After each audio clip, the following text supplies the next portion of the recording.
I'm Marcus Collins, and I'm just over the moon to be here. So thank you all for tuning in. And what I'm going to talk to you about today is probably going to seem sort of unremarkable on the surface. I want to talk to you about perspective, and here's why. I love the idea of perspective because a, we all have one, but also, excuse me, also, things aren't the way they are. Things are the way that we are.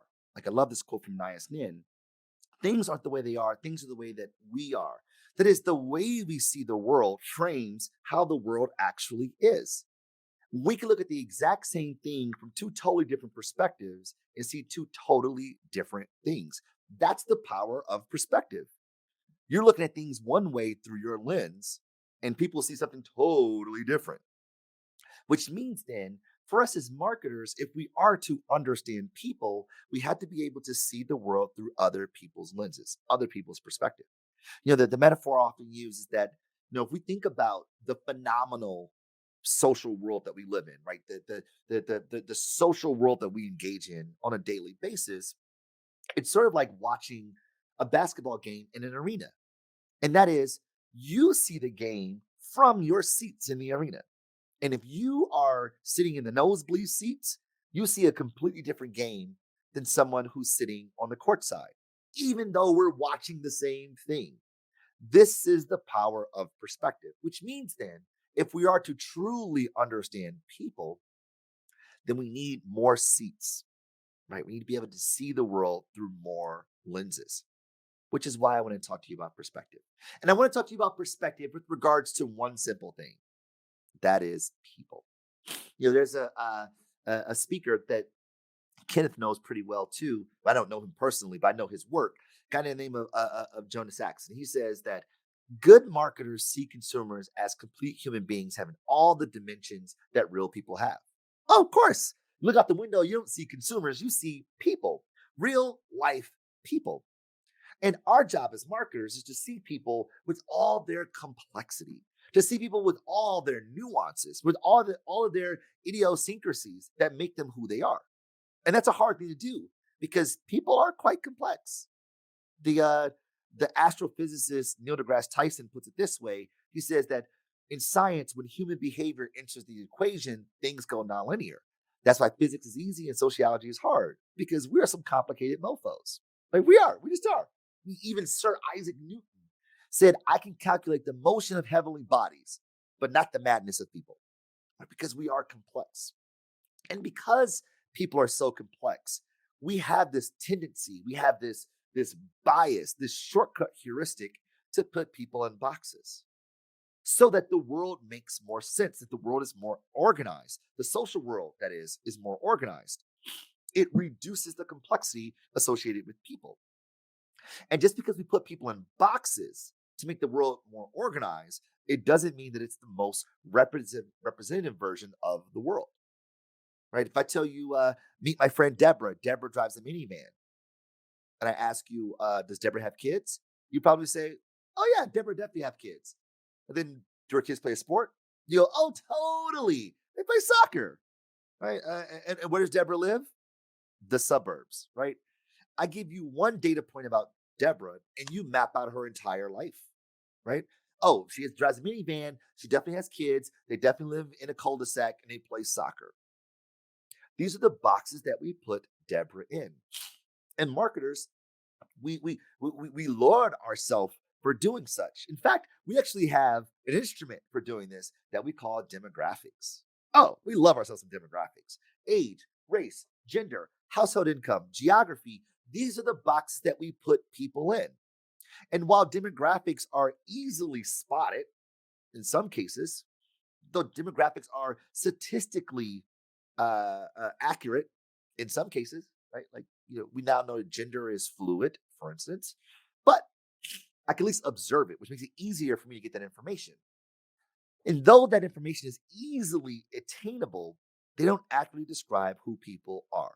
Take my demographics, for instance, right? I'm actually 42 years old. I'm African American, if you hadn't noticed. Born and raised in Detroit, holla. And I went to public schools the majority of my life, even in college, majority of my life. Now, if a marketer saw those statistics, those demographic makeups on a slide or in a brief, you go, oh, he must walk like this, talk like this, hang out with those people, do those sort of things because that's just what those kind of people do. And while yes, I am 42, and yes, I am African American, yes, I am black, and I did go to public schools the majority of my life, these things don't accurately describe who I am. They don't give rise to the fact that I grew up playing jazz as a kid, or I swam competitively, which is a big stereotype break, by the way, or that I was an engineer undergrad, or that I like to sail. But these things shape how I see the world. And the world then is demarcated based upon these experiences that make up who I am. Demographics never get anywhere close to this. It's like demographics looks at the hardware of who people are. But what makes us who we are is the software, the beliefs, the ideologies, the identity that we subscribe to. Now, you guys are all savvy marketers. So you're like, oh my goodness, of course, duh, duh. That's why we focus on psychographics. Of course we do.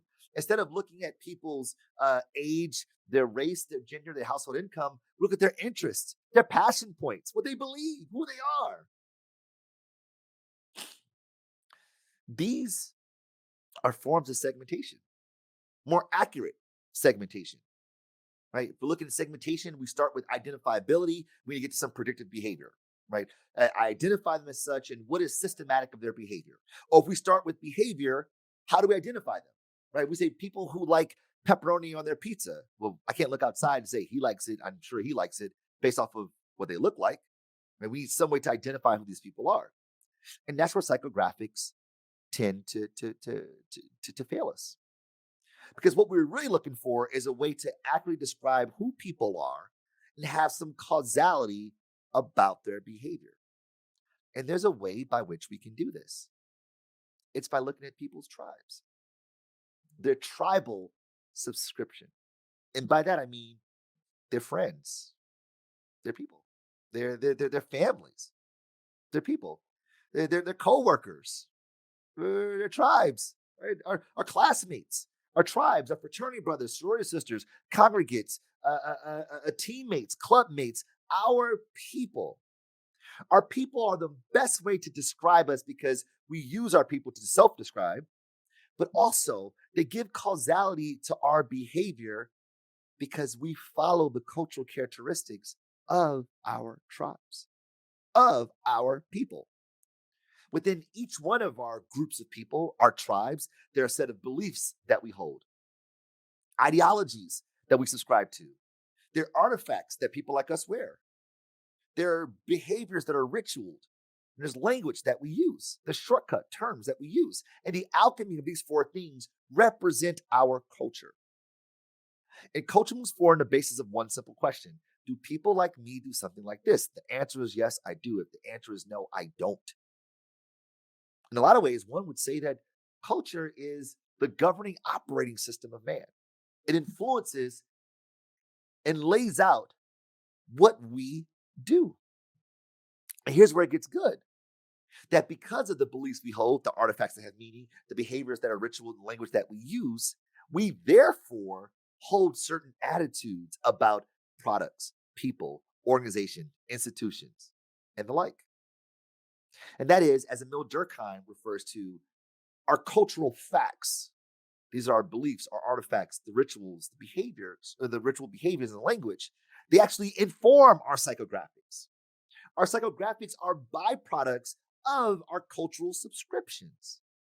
Our interests and passions are informed by people like us, which means then, therefore, ergo, looking at our network tribes is a far more powerful way for us to segment people. Our network tribes, right? These are the groups of people that we call friends, families, teammates, fraternity brothers, sorority sisters, congregates, and the like. And in each one of our tribes, there are sets of beliefs, artifacts, behaviors, and language that is normative for people like me. Take, for instance, my familial tribe, right? I'm Marcus Collins, and therefore I'm in the Collins tribe, who's a subscribe as such. And in our tribe, we believe family and church come first. Therefore, on Sunday mornings, I'm in the church sanctuary, or I get a passive aggressive call from my mother. It's like, how was your morning, Marcus? That's how she gets down. Now, there is no stone tablets in our basement that I signed in blood saying that I am going to go to church on Sundays. No, but this is what we believe. And because I identify as a part of this tribe, I therefore hold similar beliefs and ideologies. And I exercise those beliefs and ideologies through the artifacts that I wear, the behaviors that are normative, the language that I use. And then I express them through cultural product, the music I listen to, the film that I watch, the literature that I take in, the fashion I subscribe to, and the brands that I use. That is, I consume to make my culture material. There's also, I'm a Michigan Wolverine. I went here undergrad, went here to get my master's, my MBA, and now I teach here. I love the school. What are you gonna do? I love it here. Like University of Michigan, we believe we're the best school ever. I suppose it's debatable. Maybe. I suppose. One thing's for sure, there's a school just south of us that we do not like. They shall remain nameless, so I don't cause any rifts here in this room. But this is what we believe, and therefore we act a certain way. Now, here's the thing: I didn't dislike this school before I got here. Before I went here undergrad, there's nothing on my application letter said I had to sign this thing saying I'm going to hate that school, but I do because this is what people like us do. This is what we do. Sam Summers puts it this way, that much of our daily lives are governed by these norms. They're societal expectations of what is appropriate behavior for people who are part of the community, who are part of the tribe. And we adopt this behavior to stay in good standings with our people, our tribes, that we use to self-identify. So, in a lot of ways, these cultural facts, the beliefs we hold, the artifacts that are normative, the behaviors that we use, and the language that we take on, these things are like the glue that keeps the tribe connected. They're the glue that keeps the covalent bonds strong. As Aristotle once said, that man by nature is a social animal. So we do everything we can to crash into each other. Right? So these cultural facts are the ways by which we groom the network tribe. And that's why they say solitary confinement is considered cruel and unusual punishment, because it's tearing at the fabric of what it means to be human. And what happens when you break the rules of the network? What happens when you go against the cultural facts of the tribe? Oh, you get kicked out. You got to go. You can't hang with the cool kids. You got to go. You got to go. And here's the interesting part, that we humans, we process social harm or social distress the same way we process physical harm. And that is when we're at odds with our people, it physically hurts us. That's why we use words like, it was a punch in the face. It was a slap in the face. It was a punch in the gut. She broke my heart. This is how the brain processes it. Because as anthropologists would argue, that our ability to climb up the food chain for the species to evolve was our ability to cooperate, to socialize. So coming together is deep in our brainstem of this is what we do to survive. So a lot of ways I say, we kind of go through this rubric. I am a, we believe this, therefore I am a Collins. We believe family and church come first. Therefore, Sunday mornings, I'm in the church sanctuary.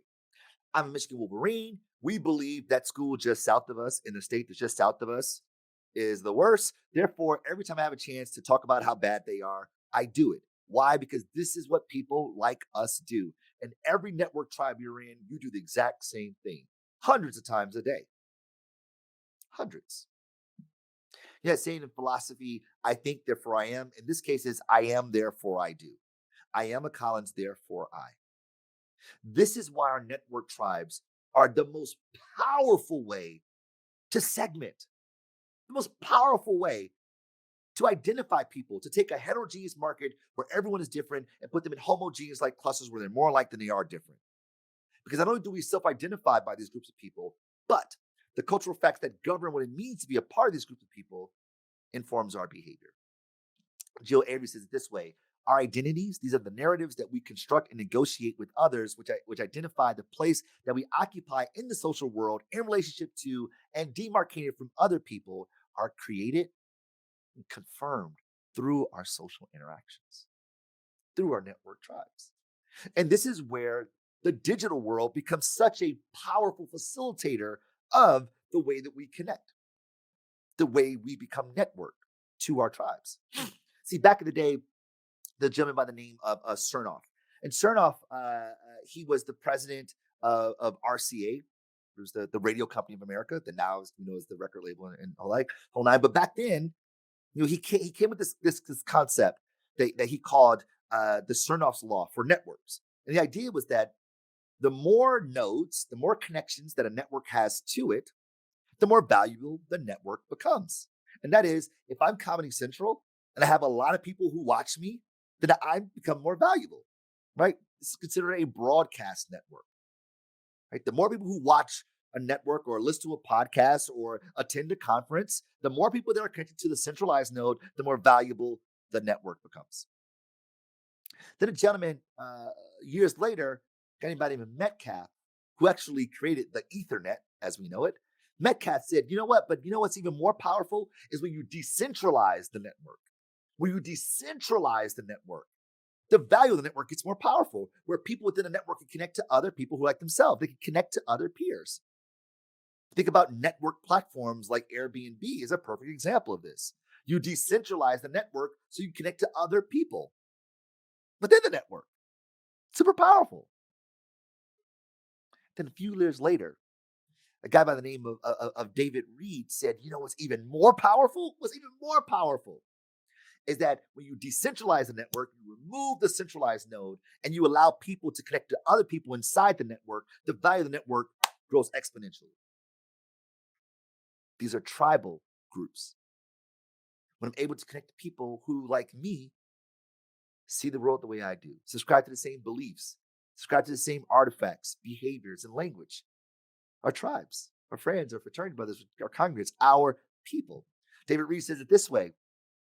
He says, in a broadcast network, content is king. Sources compete for audiences based on the value of their content, published content, television, programming, products, and the like. In a Metcalf network, the stuff that is traded in transactions is king.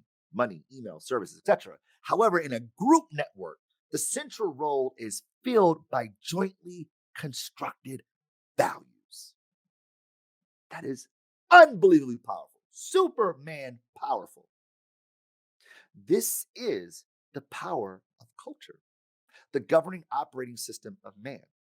If we leverage culture, which informs the behavior of tribes, the thing that people already self identify as, then we can predict what behavior they're likely to do, because this is the power of culture.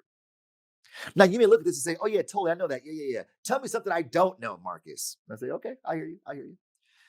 Because a lot of marketers have very sophisticated marketing analytics and insights extraction. They go, whoa, Marcus, you don't know what I do in my marketing. Are you kidding me? We have tons and tons and tons and tons of data, reams and reams and reams of data that the digital world, the zeros and ones, provides for me. It generates, processes, store data in the form of zeros and ones, and it provides that value for me. And then I take those people and I put them in little boxes. And I write nice paragraphs about them. And I give them really fancy names like aspirers, cautious traditionals. I don't even know what a discriminating pragmatic is. I don't even know what that is. But I tell you one thing, no one's looking in the mirror and saying, I'm a comfortable progressive.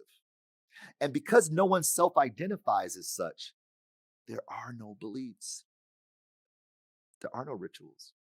There are no artifacts.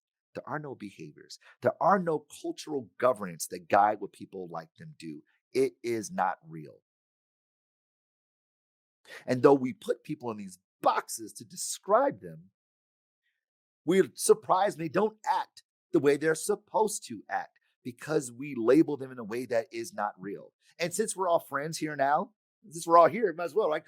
We're marketers, so we can all kind of talk. We can talk like it's a family meeting. Right? We can ignore what's happening out there, just talk among ourselves. There's more labels that we use that aren't real, like millennials or Gen Zs. That's not real, y'all. Like, that's a man-made thing. It's not real. And by the way, aspirers, cautious traditionals, comfortable progressives, and discriminating pragmatics, those are real segments that past client of mine has used, like real. But millennials are another box that we put people in, right? And we have like in our mind, we know what millennials are. They're narcissistic, they're self entitled. It's all about me, me, me, me, me. Maybe, I suppose. But for just being critical for one moment, there are 80 million millennials in the United States. You mean to tell me they're all the same because they were born at the same time? That's the stupidest thing I've ever heard. Not ever, but it's pretty stupid. It's basically like saying all black people do something fill in the blank racist. All women love to shop, or every woman with a minivan lives in the suburbs, has kids that play soccer. What do you mean? Because they're all born at the same time, they are the same? That makes no sense, friends. And here's the interesting part is that every generation talks junk about the generation after them, every single one. And you look at that and go, oh my goodness, this is painful. This is painful. But this is what we do. We put labels on things, and that label demarcates the box that we put people in. But just because we put people in that box does not make it true. Just like this label. You call it hot dogs all you want, but them hamburger buns, the labels, they don't get us to reality. But we spend so much time thinking about the labels and using those labels as a way to describe people, and they're just not accurate. And herein lies the tragedy of the age, as W.E.B. Du Bois puts it. He says, herein lies the tragedy of the age. Not that men are poor because all men know something about poverty. Not that men are wicked because who is good. Not that men are ignorant because what is truth? Nay, but that men know so little of men. That we know so little of mankind. We need a better understanding of people. We don't know people. And the literature has been telling us this the whole time. Like I'm not, I am just translating what the literature has told us for over a century. Right? Social groups are important to us. Duh. They serve to tell us who we are. Whoa, identity. What to think. Oh, cognition. How to behave. Behavior, like consumption. And the more we value the social group, the more we're willing to be influenced by it. Our people. And it's the things that we think we have all this agency, that we're making all the decisions on our own. But oh, no, no, no, no, no, no, no. We have the illusion of agency, that our decisions are being made by the negotiation and construction of the cultural facts of people who are like us.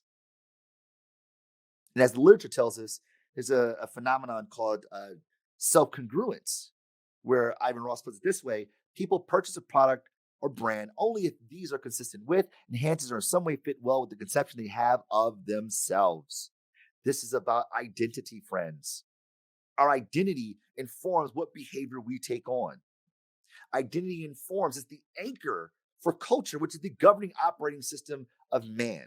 And I would go as far as to say that consumption is a cultural act.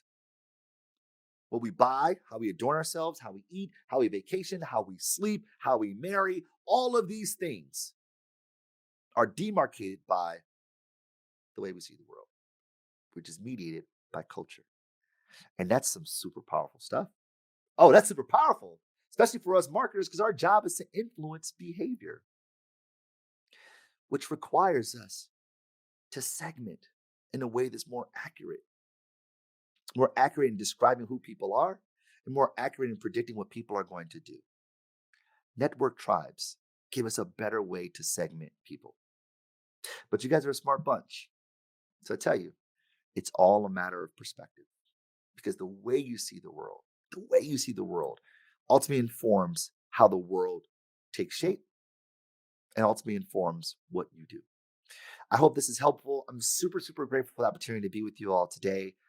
Looking forward to see what you do next. Thanks so much for having me.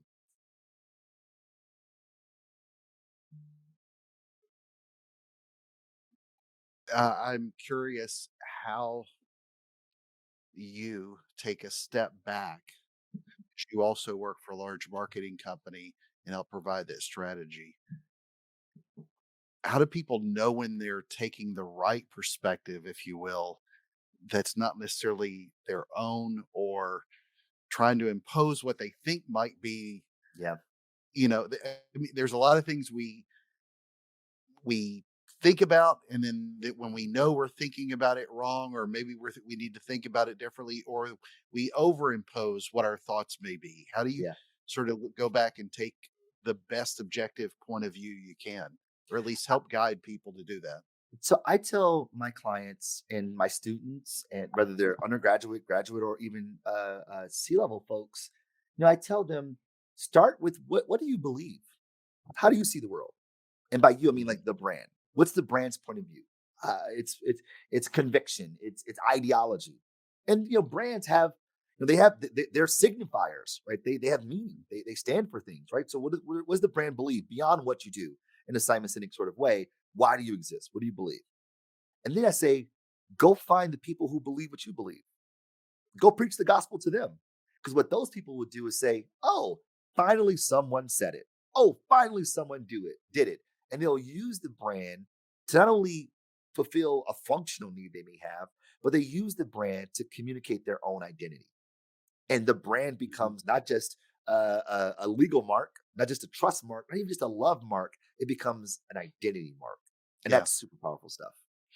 Yeah, that reminds me of Donna Mostrom yesterday talking about authenticity as Mhm. well. And if they can get that squared away first, then the rest makes sense. So the biggest question is, how did Michigan lose that one game this year to that team that shall remain nameless? It's like saying Voldemort. So I'm actually okay with those guys to the north of us. East Lansing, it's Okay, all they're good. north Michigan of you. State, it's all in the state. It's all good. Oh wait, you're playing the south of you this weekend. Yes, we are. No, no, Yes, you are. next week. That's going Next to week be we a do it during next week. Thanksgiving weekend. Going to be a Yeah. good game. Yeah, I think we have Maryland this weekend. You know what? I Okay. mean, here's the thing. That game, I mean, we were up like what, 16 points? We were up. We were up Yeah. really high. And they completely fell apart in the fourth quarter. But that guy Walker, number 9, he's a monster. Like, unbelievable. And to call a spade, my man came from the SEC, so he could play a completely different game than we play here in the Big Ten, right? Those guys, the Alabama guys, are legit. They're for real, for real. And this guy just found the Swiss cheese. Every opening, he just cut through. It's phenomenal. I mean, that guy beat us. It was us against Walker. Yeah. Yeah. Well, Marcus, again, thank you so very much. This is a fantastic session, and as always, I'm a big fan and appreciate your time today. My pleasure, buddy. Appreciate All it. right, Thank you, buddy. everyone. Talk to you soon. I'm gonna move you to Ciao. the audience.